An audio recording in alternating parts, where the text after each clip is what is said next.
الحمد لله رب العالمين والصلاة والسلام على خاتم النبيين محمد وعلى آله وأصحابه وأمته يا رب وسلم. محمد سيد الكونين والثقلين والفريقين من عرب ومن عجم، وإن من جودك الدنيا وضارتها ومن علومك علم اللوح والقلم. بشرى لنا معشر الإسلام إن لنا من العنايات ركنا غير منهدم. هو الحبيب الذي ترجى شفاعته لكل هول من الأهوال مقتحم. يا ربي صل على محمد وعلى ساداتنا آله وصحبه كرام.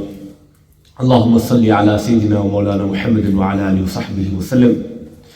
محمد أشرف الأعراب والعجم، محمد خير من يمشي على قدم، محمد ذكره روح لأنفسنا، محمد شكره فرض على الأمم.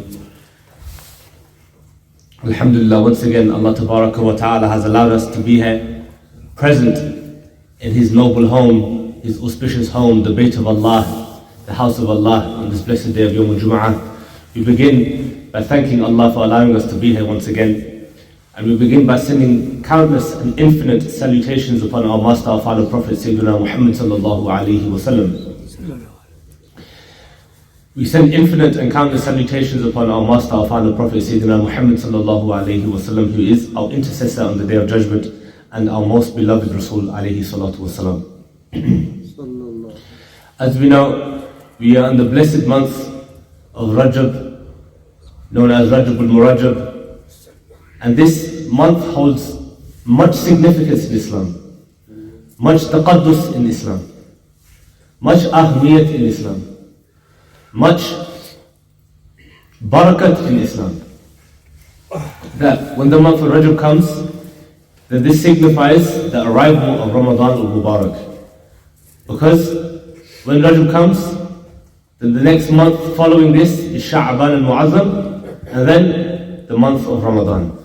So when we see the month of Rajab appearing, when we see that the month of Rajab has arrived, we begin to think about the month of Ramadan. So this month is a month for us to prepare for the noble month of Ramadan al-Mubarak.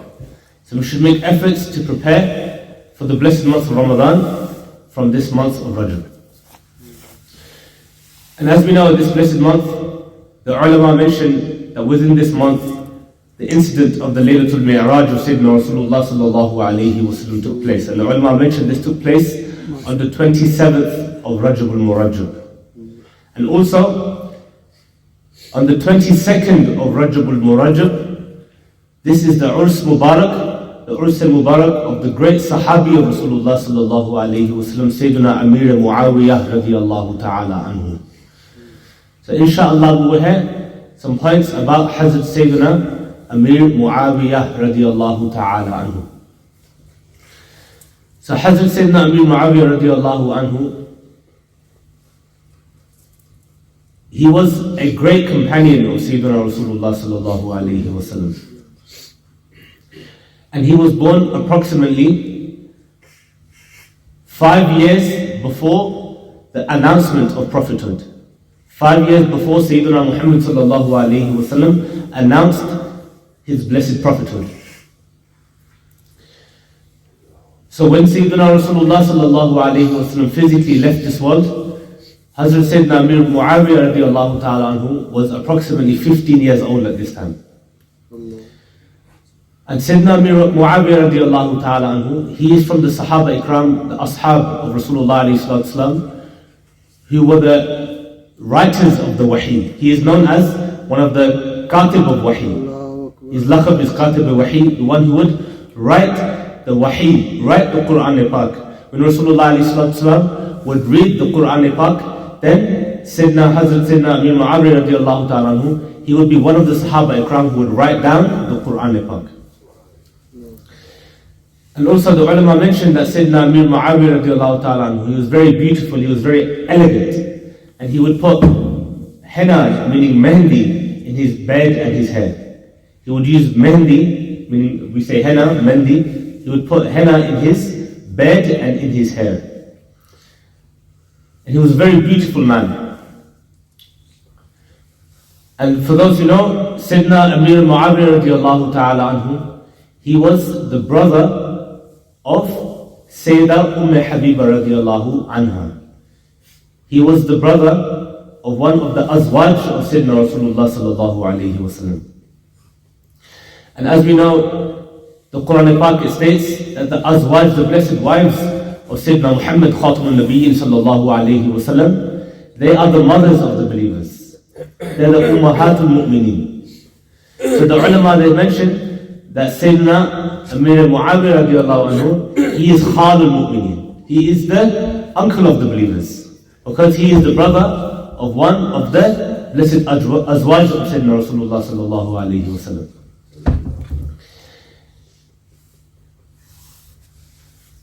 There are many fadail of Sayyidina Amir Muawiyah radiallahu ta'ala anhu. And as I mentioned, he is from those Sahaba Ikram who would write with the Wahi. He is a Katib al-Wahi. And also one time, Sayyidah Habiba radiallahu anha, she was combing the blessed hair of Sayyidina Amir Muawiyah radiallahu anhu. And Sayyidina Rasulullah sallallahu alayhi wa sallam saw that Habiba was combing the hair of Hazrat Sayyidina Amir Muawiyah radiallahu anhu, and saw the love between these two siblings. And Rasulullah alayhi salatu wasalam said, in summary, that, "Oh Habiba, do you love Muawiyah?" And then Sayyidah Habiba radiallahu anha, she humbly replied that, "He is my brother." "Na'am ya Rasulullah sallallahu alayhi wa sallam, I love him. He is my brother." And Rasulullah sallallahu alayhi wa sallam said, "Then know that Allah and His Messenger, they also love Muawiyah radiallahu anhu, subhanallah." So, the 22nd of Rajab al-Murajab, this is the Urs Mubarak of Hazrat Sayyidina Amir Muawiyah radiallahu anhu, who is buried in Damascus, in Syria. In Ghaliban, in Bab al-Saghir, in Damascus, in Syria. And the people there, they said that they open the cemetery on Mondays and Thursdays to allow people to come and do ziyarah of Hazrat Sayyidina Amir Muawiyah radiallahu ta'ala. So this is a very blessed day for us, the 22nd of Rajab al-Murajab, and we should remember Hazrat Sayyidina Amir Muawiyah, as Allah Almighty, He mentions in the Quran, radiallahu anhum wa radu anhum, that the Sahaba Ikram, Allah Almighty is pleased with them. Radiallahu anhum, Allah Almighty is pleased with all of the Sahaba Ikram, wa radu anhum, and they are pleased with Allah Almighty, subhanallah. Look at the shan that Allah Almighty has given the Sahaba Ikram, that Allah Almighty says that they are pleased with Allah Almighty, Jalla Jalaluhu. And in here there is no istithna, there is no exception. Allah Almighty did not use the word illa to make any exemption. Allah Ta'ala, He says, radiyallahu anhum, Allah is pleased with them, wa radu an, and they are pleased with Allah Ta'ala, mutlaqan. There is no istithna, there is no exception here. So we love all of the Sahaba Ikram, and we believe that every single Sahabi of Sayyidina Rasulullah sallallahu alayhi wa sallam are Ahlul Jannah. All of them are Jannati, subhanallah. So all of the Sahaba of Rasulullah sallallahu alayhi wa sallam, all of them are Jannatis. All of them are Ahlul Jannah. And Allah Almighty has promised them the Wa'adul Husna, that all of the Sahaba Ikram of Sayyidina Rasulullah sallallahu alayhi wa sallam, all of them are Jannatis, Ahlul Jannah. And as I mentioned at the start, the blessed month of Rajab al-Murajab, as we know, in this month, the incident of Laylatul Mi'raj, Isra wal Mi'raj, this took place in this month. So we should be very, very happy that our beloved Prophet, our final Prophet Sayyidina Muhammad sallallahu alayhi wa sallam, the ulama mentioned that in this month, on the 27th night, Rasulullah ﷺ, he went on the journey and he saw Allah wa ta'ala with his own blessed eyes. So we'll have some more points regarding the Laylatul Mi'raj, inshallah. The word Mi'raj, if we look at the word Mi'raj, the root letters are Ain, Ra and Jim. Uruj. Uruj means to ascend, to have an extremely high rank. So this Uruj, this was only for Sayyidina Muhammad sallallahu alayhi wa sallam. Such a great ascension, such a great night was only bestowed upon the beloved sallallahu alayhi wasallam, was only given to the beloved sallallahu alayhi wasallam. And whenever we heard the mention of Sayyidina Rasulullah sallallahu alayhi wasallam, we should all recite salawat ala Rasulillah sallallahu alayhi wasallam. Allahumma salli ala Sayyidina Muhammad wa sahbihi wasallam. So on the Laylatul Mi'raj, as I mentioned, the word Mi'raj, in the Arabic language, the root letters, the huruf al-asliya, are Ain, Ra and Jim, Uruj, to ascend, to have the highest rank. So Rasulullah alayhi salatu wasalam, this blessed night was only given to him alayhi salatu wasalam. This great maqam was only given to him sallallahu alayhi wasallam. No one else before ever attained such a maqam. Not at all, no one ever attained a maqam like this before, and no one ever will attain such a status ever again. The Sayyidina Muhammad sallallahu alayhi wasallam, he saw Allah tabaraka wa ta'ala with his own blessed eyes. Sallallahu alayhi wasallam, subhanallah. Sayyidina Rasulullah sallallahu alayhi wasallam, he saw Allah tabaraka wa ta'ala with his own blessed eyes. So let's look at this night in some more detail. So when Sayyidina Rasulullah sallallahu alayhi wasallam was traveling on the night of Isra wal Mi'raj, then Sayyidina Jibreel alayhi salatu wasalam, he was ordered by Allah tabaraka wa ta'ala to go and choose a buraq, choose a Jannati ride for Sayyidina Rasulullah sallallahu alayhi wasallam. So Sayyidina Jibreel alayhi salatu wasalam, he went and he saw many buraqs. And the buraqs, they became aware that tonight is the night of Isra wal Mi'raj, and one of these buraqs will be chosen as the blessed ride of Sayyidina Rasulullah sallallahu alayhi wasallam. So when these buraqs, when they found out that one of these buraqs, they could be chosen to be the ride of Sayyidina Rasulullah sallallahu alayhi wasallam, then they were very, very happy. They were smiling, they were rejoicing. These rides, these buraqs, they were rejoicing, they were very happy, except for one buraq. One buraq, he started crying. And Sayyidina Jibreel alayhi salatu wasalam, he asked this buraq, why are you crying? Then this buraq, he said that maybe one of these other buraqs, they might be chosen. Then I will not have the honor to ride Sayyidina Rasulullah sallallahu alayhi wasallam. I will not have the honor that Rasulullah alayhi salatu wasalam will ride on me. And then because he was in the ishq and in the true ishq of Rasulullah alayhi salatu wasalam, and he wanted Sayyidina Rasulullah sallallahu alayhi wasallam to ride upon him, he was crying. But he was worried that maybe another buraq might be chosen. So then Sayyidina Jibreel alayhi salatu wasalam, he chose this buraq. He chose this buraq that was crying in the ishq of Sayyidina Rasulullah sallallahu alayhi wasallam, and this buraq was chosen for the night of Laylatul Mi'raj, Isra wal Mi'raj.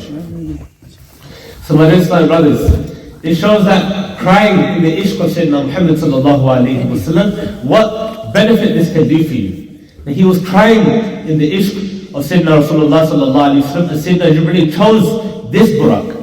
And inshallah, if we cry in the ishq of Sayyidina Muhammad sallallahu alayhi wasallam, inshallah Allah Almighty will shower His special rahmah upon us as well. So, when Sayyidina Rasulullah sallallahu alayhi wasallam went on this blessed journey, as we know, he was shown Jannah, he was shown the ahwal, the different levels of Jannah, he was shown Jannah. And Rasulullah sallallahu alayhi wasallam, he was shown the affairs of the hellfire, the punishments of Jahannam. And this is a mercy from Rasulullah sallallahu alayhi wasallam, that he informed us of the states of Jannah, and he informed us of the states of the Jahannam, so we can do those deeds that will inshallah allow us to enter into Jannah and raise our ranks. And he showed us he told us about those punishments that occur in hell, so we can avoid those sins, we can stay away from those sins, and we will not attain that punishment. This is a mercy from Sayyidina Rasulullah sallallahu alayhi wa sallam, that he told us what deeds we can do to get a high rank in Jannah, to get reward in Jannah, and what deeds to avoid so that we will not be punished in the hellfire.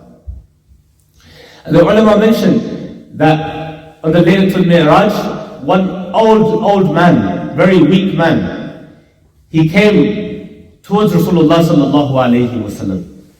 And this man said, I am the dunya, I am the world. So Rasulullah alayhi wasallam did not give attention to this weak old man.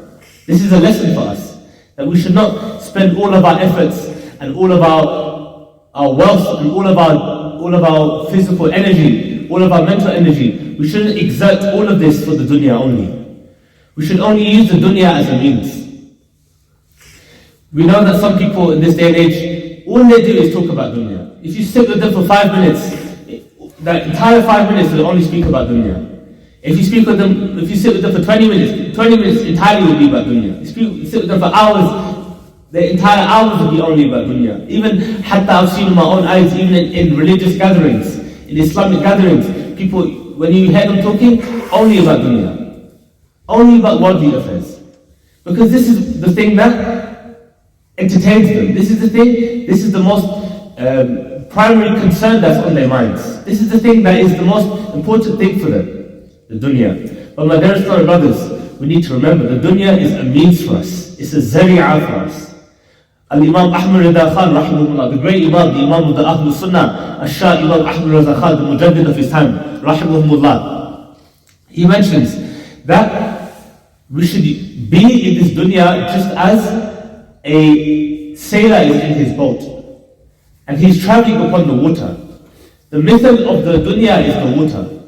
The example of the dunya is the water. That we use the water as a means to ride on it. That without the water we cannot ride.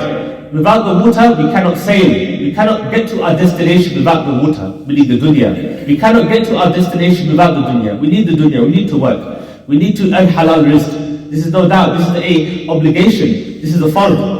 We cannot be these lazy people who are just expecting people to do things for us all the time. We need to make efforts, and we use the dunya as a means. So the example of the world is like the water. We use the water to attain our goal, which is Jannah. Without the water, we cannot easily get to our goal. But as soon as this water comes into the boat, as soon as the bahar, as soon as the lake, it comes into the boat, what happens? The boat will sink. So, as soon as the dunya comes into our hearts will be corrupted. As soon as the dunya will come into our hearts will sink. So, we use the dunya as a means, as a way to get to our goal, Jannah. But we should never let it into our hearts. Otherwise, the hearts will be destroyed. So, my dear brothers, the Laylatul Mi'raj of Sayyidina Rasulullah sallallahu alayhi wa sallam, this is one of the greatest events that ever occurred. And we should be very, very happy. We should teach our children these lessons. With my East African scholars, my teachers from East Africa, they would teach this incident to all of their children. They would regularly speak about the Laylatul Mi'raj. Even they speak for the young children, they will tell you the incidents of the Laylatul Mi'raj. They will tell you the details of Laylatul Mi'raj. Because every year, they would teach their children, especially when the month of Rajab would arrive, they would sit their children down and they would open the books and they would explain to them the incident of Mi'raj, Isra wal Mi'raj. But what is our situation? Our children, they don't even know the meaning of Isra wal Mi'raj. They don't even know about this blessed night, unfortunately. Even though this is one of the greatest events that ever took place. And even on this blessed night, Sayyidina Rasulullah sallallahu alayhi wa sallam, he remembered us. Jona bhola hum gharibon ko raza, yaad uski apni aadat kijiye. Even on this blessed night, Sayyidina Muhammad sallallahu alayhi wa sallam, he remembered us. So, we should remember this night. We should always talk about this night. We should talk about the blessings, the khasiyat of this night, the blessed specialities of this night. So, speaking more about what occurred on this night, that Sayyidina Rasulullah sallallahu alayhi wa sallam, as I mentioned, he went to the Sidratul Muntaha. And the word muntaha from Arabic, it comes from intiha. Intiha meaning the end. Intiha. In Urdu we say intiha as well, the end. So Sidratul Muntaha. This is the lot tree. This is mentioned in the books of Al-Hadith. This is a lot tree. A lot tree with very big branches. And its roots, they split off into different rivers. And one of the rivers are the River Nile. And there are many beautiful colors. You know, the beauty of this cannot be described, this cannot be imagined by any normal human being. No human being, no average human being no common human being can understand the beauty of this tree. So this is known as the Sidratul Muntaha, the low tree which marks the end. Which marks the end. This is why it's called Intiha. Sidratul Muntaha, meaning this is the end. So when Sayyidina Jibreel alayhi salatu was salam, when he went to the Sidratul Muntaha, look at the beauty of this. He took Sayyidina, he accompanied, as a khadim, as a protocol, as a khadim of Sayyidina Rasulullah sallallahu alayhi wa sallam. He was a khadim of Sayyidina Rasulullah alayhi wa sallam during while Sayyidina Rasulullah alayhi wa sallam saw what was happening in Jannah and what was happening in Jahannam. Then when it comes to the Sidratul Muntaha, then at this point, Sayyidina Jibreel alayhi salatu wasalam, he says that, oh beloved, I cannot go any further now. Because if I go past this point, if I exceed this point, my wings will burn. And remember, Sayyidina Jibreel alayhi salatu wasalam, he is made of light. All of the angels, all of the malaika, they are made of nur. What can burn light? What can burn light? This shows the magnificence and the quwwah of this place, of this maqam Sidratul Muntaha, and what's beyond it, that even an angel, the archangel, the greatest angel, the most afdal angel who is made of light, he cannot even cross this point. He humbly says that, Ya Rasulullah sallallahu alayhi wa sallam, if I cross this point, the Sidratul Muntaha, my wings will burn. And then he humbly said, and then look at the shan, look at the maqam of Rasulullah sallallahu alayhi wa sallam. And Sayyidina Rasulullah sallallahu alayhi wa sallam says that, oh Jibreel, is there anything I could do for you? Is there anything I could do for you?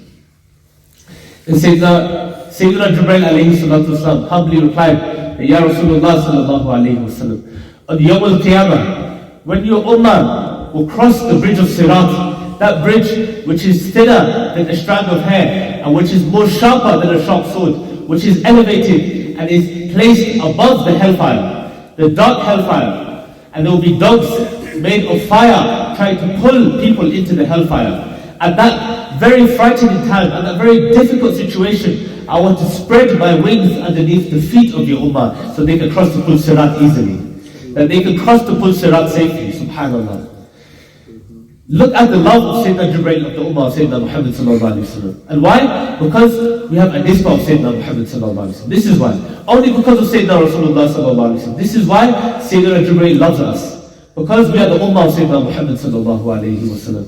And Sayyidina Jibreel, he saw the lights of Rasulullah alayhi sallam. He saw that Rasulullah alayhi sallam will cry for us. He saw that Rasulullah alayhi sallam, he loves us. Therefore Sayyidina Jibreel, he loves us as well. So, we should mention this night, as I mentioned, we should speak about this night all the time. We should teach it to our children, we should mention it, we should remind ourselves, we should do tazkirah on this blessed night. So then, Sayyidina Rasulullah sallallahu alayhi wa sallam alone, no saki, no companion, no one else, just Rasulullah alayhi sallam, he went beyond the Sidratul Muntaha, subhanallah. And Sayyidina Rasulullah sallallahu alayhi wa sallam, he's the only one who is able to do this. And then Sayyidina Rasulullah alayhi salatu wasalam, he went upon the arsh of Allah tabaraka wa ta'ala. So I'm mentioning in summary, when Sayyidina Rasulullah sallallahu alayhi wa sallam, went upon the arsh of Allah tabaraka wa ta'ala, the ulama mentioned that the arsh, it began to hold the blessed feet of Rasulullah alayhi salatu wasalam and began to move out of wajd, we can say, out of happiness. It began to move and began to shake, and it showed its ishq of Sayyidina Muhammad sallallahu alayhi wa sallam, even the arsh of Allah tabaraka wa ta'ala, subhanallah. And the ulama, they mentioned that, especially Shaykh Yusuf al-Nabhani rahimahullah, he was the mujaddid of his time in Syria, approximately the same time as Imam Ahmad Rida Khan rahimahullah. Shaykh Yusuf al-Nabhani, one of the greatest ulama of our ummah. For those of Ahlul Ilm, they will know who he is. Shaykh Yusuf al-Nabhani rahimahullah, he says that the whole khalq of Allah tabaraka wa ta'ala, they are living underneath the shade of the na'alain of Rasulullah alayhi salatu wasalam. Because Rasulullah alayhi salatu wasalam, his blessed foot, his blessed qadam sharifain, his blessed qadamani sharifain, his blessed na'alain, this was upon the arsh of Allah tabaraka wa ta'ala. And therefore the whole khalq of Allah azza wa jal is living underneath the shade of the arsh and the shade of the na'alain of Rasulullah sallallahu alayhi wa sallam. Subhanallah. So So this is a very, very beautiful night for us, a very important night for us. One of the greatest events that ever took place. Then Rasulullah sallallahu alayhi wasallam, he went to the La Makan. Okay, so the La Makan now, this is a place where there's no direction. Jahad se wara, as Imam Ahmad Raza Khan says. Jahad se wara. This is beyond jahad. Jahad meaning physical direction. Up, down, right, left, beyond this.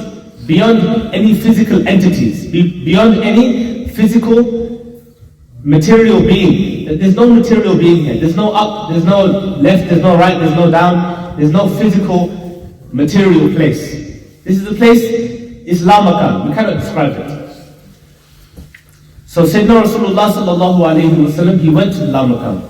He became the Makeen of the La Makan. And Sayyidina Rasulullah sallallahu alayhi wasallam, he saw Allah wa ta'ala with his own eyes, subhanallah. As I mentioned before, that when Sayyidina Musa ala nabina wa alayhi salatu wasalam, he asked, humbly requested, made dua to Allah wa ta'ala. He humbly asked Allah Ummati, that, oh Allah Ummati, I want to see you.